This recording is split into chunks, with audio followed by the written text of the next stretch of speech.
It's wonderful to have you. Thank you for making the time. Yes, pleasure here. All right. Now, you've been observing the appointments committee. Yes. Generally, how do they compare to appointments committees of the past? Difficult question, but we'll see what we can do. My observation is that each appointment committee sitting has its own things that it brings to the fore. So when you are looking at different ones, you tend to have some of them which bear resemblance.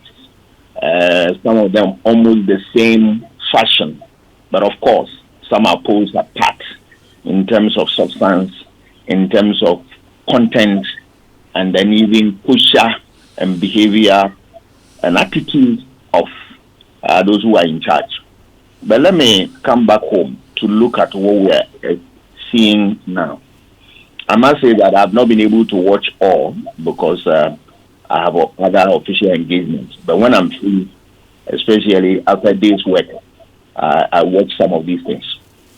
What I've seen related to the deputy minister's vetting is that one, I am seeing a situation where people are confronted with their past, things they've said, and which the minority feel that they need to test their pulse and see whether they still stand by them. There's nothing wrong with that, because if you're a student of history, you come across this definition by one historian that history is the dialogue between the present and the past. That in mind, there is nothing wrong going to somebody's past and see whether he can still believe in his conviction and then stand on his feet on that score. If you look at that point carefully, you realize that people make very interesting statements. Statements to me, they are spot on, and then obviously the minority and the previous government were not happy, and they are confronted with it, and quickly they chicken out. That for me is a low point, because once you believe in your conviction, you should be able to stand your grounds and damn the consequence. I'm not seeing this in this type of vetting. I saw Mr. Makofibua, and I saw my own senior and friend, Dr. Park. There is nothing wrong in that if you you make a statement, and at a point in time you examine that statement and you are wrong. There's nothing wrong to say I'm sorry and you move on. But once you carry it through until the 11th hour when you are confronted with it, and then they weigh it against the appointment, and then they quickly they bow to that pressure, I think is very unfortunate. Because if you take Mr.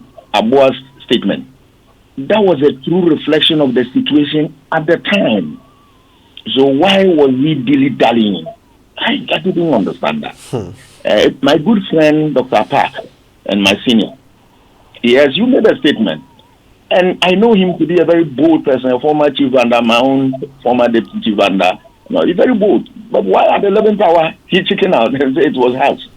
Well, if a statement is not worth the salt, why do you utter them in the first place? Why do you say he chickened out? I mean, he said that it was harsh and all that. And if it was harsh from the word go, why do you put it out? Well, he admits it was in the heat of a political season. So a political season, anything can be thrown at us. Is that the case? Is that the case? And I have observed it, and it has bearing with previous vetting. You recall, Madam Betty Maud Idrisu at the point in time described the court as kangaroo court. You recall? Mm-hmm. And then, thank God, her party won election, and Professor Mills nominated her as aging. He was confronted in Parliament and said it was a political talk. So my understanding is that for politics, people can lie to us, people can say all manner of things, and they get away with that. Is that the case? Tell me. And for me, that is what I am worried about. I want people to believe in what they say, and then damn the consequence continue to be there. A man is the one who dies on his own dagger. So when the chicken house at the 11th hour die minutes, I find it very, very unfortunate. Right? Because the things they were saying at the time, if you believe in that and you think they are good, why do you throw them away? Then I come to that aside. I want to also look at the issue of what? Let me add something to the first one. It tells me that people desire the position more than anything, so they are not prepared to, trade offs. So quickly, they are in to say, "I'm sorry, it was that," because they treasure the position so much. You can't fault them for believing in what they believe in, but I find it not attractive, and it's not the best, because going forward, when you say something, do I want to believe that you will stand by it when there is heat on that? That question remains in my mind unanswered, and I'm not sure they can convince me. Okay. Let me move on to my other observation. Mm-hmm. I have also observed from afar that the position of deputy ministerial, the deputy ministerial position, we should first of all abolish it. Why am I saying this? Tell us. Yes. If you look at the vetting, you realize that questions that are posed to nominees, all that they say is that, I'll have a dialogue with my minister, and then whatever he says, I'm ready to go with it. To it, all that they are saying that they can't make any decision on their own because they are subordinate to their minister. That is true. So if that is true, you realize that the questions that need to be posed to them, those in the helm of affairs are not able to pose to them, because the ultimate responsibility lies on the minister, not the deputy. So the question is, why do we even, if we want to go a step backwards, why do we want to even pose questions to deputy ministers who have no power? Let me just find out, Dr. Asante, realistically, what functions do you expect from a deputy minister apart from assisting his minister? No, I am saying that position, we don't need it, because look, if you look at the real, ministerial position, or serious decisions that are taken, they are taken by that small group of senior most ministers we call cabinet. So even the minister, a non-cabinet minister is of less, his duties are, less than the cabinet minister. Okay, but from that perspective, it tells you that the deputy minister position even is worse. Because if it goes to rest, what should Lion do if the minister, who is not a cabinet minister, cannot make serious decisions, and important decisions are taken by the president and the body of what? Senior most ministers who are cabinet ministers? Then what's the point of having a deputy minister who cannot take any decision? Yes, but let's also look at it from this point of view. We have a vice. Let me land. So if you clear the deputy minister, the chief director, in absence of the minister, can act in his stead. So for me, that position is not the best. But let me conclude by saying that for the purpose of the conversation, we are saying that we still have a deputy ministerial position. But you realize that most of the questions, they are not able to give us the best of answers, because the ultimate responsibility is on the minister. And for that matter, the deputy cannot make very emphatic statements. So what's the point? My understanding is that if we want to maintain deputy ministerial position, let them do the security checks on them and all that. If they are okay, we don't need vetting. Okay. Because they are not going to give us something that they can call their own. But then, okay. No, before you continue, before we get to what happened yesterday and all. So there's a vice president. Really, the vice president's responsibility to assist the president. In times where the president is out of the jurisdiction, we say the vice president acts. If the vice president is also out, the speaker can act. Are you by this saying that, positions of that nature are irrelevant? I am saying so because if you look at the in absence of a deputy minister, are you saying that the ministry cannot run? The chief directors are there. When I was a reporter, I have attended programs that the minister was not there, deputy was not there. The chief directors were asked to come and present papers on behalf of their bosses, the ministers. Remember that the spade work that are done in the ministry is in the hands of what the chief director, with his word, boss, the minister. And so, in absence of the deputy minister, the chief director can act on the behalf of the minister. So, for me, it is very clear from this, engagement in Parliament that it is about time we as a society reflected on this thing and decided to say goodbye to deputy ministerial position. Okay. Now I move on to what. Okay, any other? Actually, I think you are also doing the same. We're moving to what happened yesterday, right? Okay. Okay, so go ahead. Right. Looking at what happened yesterday, I must say that you recall last time we had a conversation, your team disagreed, you were on a different submission that the questions from Afenyo Markin, some of them were not the best and all that. My position was that he was very good, and I have always stood my grounds that he's very, very good. The day that you want to really work, he's on top of the issues, he demonstrates knowledge, and then he's able to elicit the type of responses that you and I want. So I applaud him for that. But yesterday was my lowest moment. I was not happy what I saw, with all due respect to him. Because, yes, you can pose other questions and all that. And for me, even when you look at some of these things that they go into, sometimes they are unnecessary. Are you a lodge member? Are you a Catholic? And all that. What have those things got to do with the work the person is going to do at the ministry, for which reason we want to give him the position? And you realize that they are not close to what we are looking for. But I will grant that to a certain extent. But yesterday, the levels that my honorable MP went, that was no for me. Somebody is giving you an idea that there exists more than 2 dance performances in a certain part of this country. And the third one, you said, can you perform? Come on, Mr. MP. With all due respect, that one, we were not ready for it. Imagine the person had put on his CV that, look, I'm a prolific guitarist or drummer. Would you have assembled drums there for him to, perform? That reduces the conversation to something that you and I don't want to believe in. So I was very happy with the quick intervention of the chairman, saying that is overruled.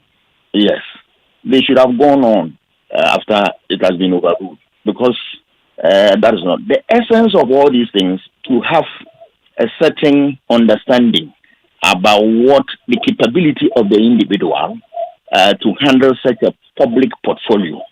Not necessarily knowledge in the subject matter, because somebody can be all political appointment, you can put anybody there, with the exception of a few, like Attorney General, which obviously should be a lawyer. Any other position can be any human being. All right. So if you go on that route, then I have a problem with that. You recall when he was vetting Mr. My student, what's the name?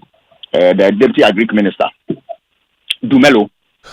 At the point in time, he said that let's be serious and move on and all that. Even that statement, I was not happy with that. Yeah. But, so why did he go on this route? And that's where I have my difficulties with my respected MP. He's very good. There's no doubt about that. But yesterday, he crossed the borders. Let's also talk about the chair, Ahiafo, and throughout the work of let's talk about Ahiafo, the chair of the yes. Throughout the work of this committee, Ahiafo has had some sticky moments. You know, that night when mayhem ensued and tables were broken, we saw him completely abandon control and authority. In the end, it was the majority leader who brought back some sense of order to proceedings. He was sitting quietly while the majority leader announced what would happen next. As chair of this committee, I mean, and yesterday you saw him completely lose his cool in the face of Afenyo Markin's antics. As chair, I mean, is he wielding this authority well? So far, what I've seen is nothing but a mixed behavior. Some you can say he was spot on, and you can say the same for others. That is to be expected, especially when different people are appearing and a lot of interests are at stake.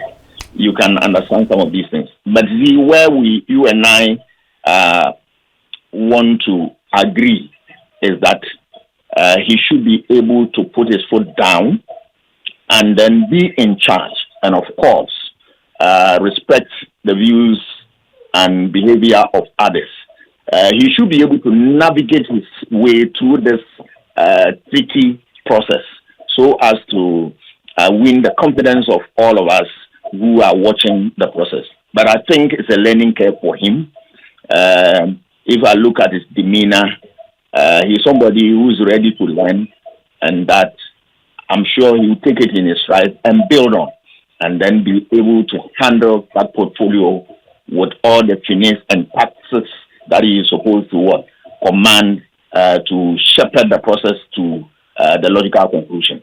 That aside, if you look at the Afenyo story and what happened, it tells us that the parliament must work towards a certain template, that they should have a certain template that they look at in terms of how they're going to pose questions. In other words, I want them to design something like a template, and then those canons will be used to gauge the whole process so that they will make a lot of meaning to us, and then they will be able to carry everybody along, and then some of these problems, which I see them as unnecessary, will be a thing of the past. These are my observations, but so far, I think the process has been able to produce ministers and is continuing to soldier on. The committee is able to soldier on in terms of their work. But we want more improvement. As children of Oliver, we want more. Regarding what happened yesterday, I mean, what's the way forward? The minority has indicated that they will come back for vetting on Friday. But we know how things ended. The chair, said that he would not permit Afenyo Markin to ask any more questions unless he purges himself of his, foul language or whatever he called it. So, I mean, how will things turn out? Well, if Afenyo Markin turns up on Friday to participate in the vetting, what posture will Ahiafo take? In fact, what posture should he take going forward? Should he stamp his authority or let it slide? What would be the best way forward for him? The parliamentary work is based on consensus and compromises. And what I know as a former reporter of parliament is that behind the scenes, after whatever heat and whatever situation they find themselves, they go back and then speak behind closed doors and patch up. And I'm sure that by Friday, by the time they come, they have, worked on these issues, and then they will come and continue public business. Because one thing that they are always aware of is that they want to carry out this work in such a manner that it will not incur the wrath of the public. That I know parliamentarians are very much alive to that. So they will do the needful. And by the time they sit on Friday, I know the best will come out. Sometimes you see some of these things. And this is one of the things that I remember the late D.H. Mensah with. Difficult situations, sometimes heated ones. At the end of the day, you walk the office, you smoke peace pipe, and you move on. I recall an incident, very heated debate on the floor of Parliament. And after that, the next morning, I saw him at Mr. Bagben's office. I was there as a reporter looking for stories. And then they came and then they patched out. And then he took a cup of tea there and then they move on. So when Mr. Mensah stepped down for the position of senior minister, then I went to the speaker, then I think minority leader, and I asked him about his assessment on that. And he gave very good accounts of him that his blood is full of democracy. That aside, I think the ministers, the MPs in Parliament, one thing about them is that they are friends. There can be heated arguments, sometimes ideological positions, they strengthen them, and then they disagree on a lot of issues. But when it comes to doing the public business, I doff my hat for them. They will stand tall and put all interests aside. That I respect that position. So I know that is what they are going to do. We've talked about the chair. We've talked about the chief whip. What about the rest of the panel? How are they faring? How would you rate their, questioning and probing? Are they helping us really assess these candidates? Some of their questions, we must say that they are very good questions. Others too, we still have problems with them. But I know that as a growing democracy, some of these things are to be expected. But the good news about Parliament is that because of the socialization that exists in there is a constant, socialization process going in there where members are inculcated with values, with processes, and they are made to understand and go through some programs that equip them to be able to do the work of Parliament, not only effective, but most efficiently. So I have no doubt in my mind that they will weather the storm, and then they will be able to deliver according to the dictates of this country. When there are problems of this nature, we will not hesitate to bring them back to line. Yes, and I know that is the spirit behind what they work with in Parliament. I want to say a big thank you to you, Dr. Asah Asante, for your time with us this morning. Pleasure is mine. Dr. Asante is a political science lecturer at the University of Ghana.